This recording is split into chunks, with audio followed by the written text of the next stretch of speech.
Regardless of whether you're out exploring the Victorian high country or planning a trip out the Birdsville track, it's always sound advice to expect the unexpected. Heat affects the sand, rain affects clay and rocks, making for unpredictable and unstable conditions. It doesn't matter whether you fitted your car out with a winch or you're just planning on going and exploring some of the local tracks with your mates. So let's start by having a look at one of the most common pieces of equipment, and that's the snatch strap. A snatch strap is a woven nylon strap that we use to connect two vehicles in a recovery.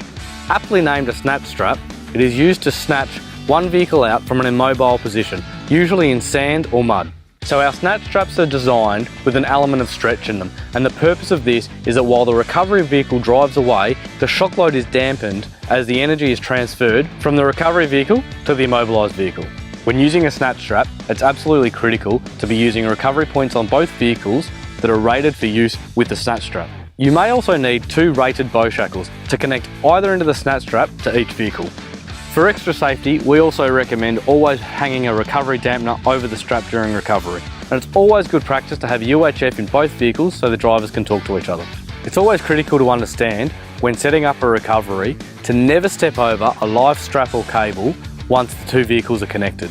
And when thinking about onlookers, it's really important to ensure that everybody is at least 1.5 to 2 times the length of the strap away from the recovery, preferably to the sides rather than to the front or rear of the vehicle. When you're laying out your strap, it's imperative to make sure that the strap has no kinks or twists in it. And between recoveries, always allow some time for the strap to reset, as continual overuse can leave the strap becoming less and less effective. Now, when you walk into your local ARB store, you're going to find yourself a range of snatch straps of different sizes, from 8, 11 and 15,000 kilograms. So which one's the right one for you?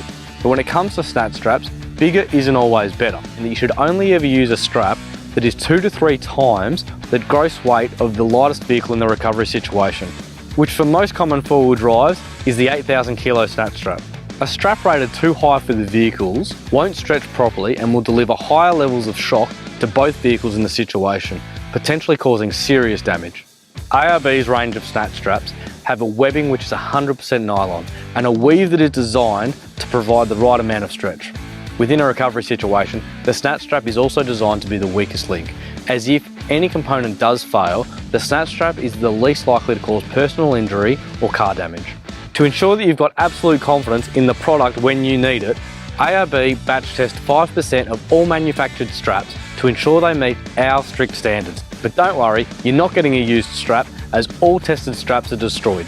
Now, from time to time, your snatch strap's going to get fairly dirty. So when it's time to clean it, the best thing to do is to hose it down, make sure you get all the sand and grit out of it, and then leave it to dry in a shaded location. And always make sure your straps are completely dry before you pack them away. As a quick tip, even when you do have a winch on your vehicle, it's always handy to be carrying a snatch strap, as it's often a faster recovery in many situations.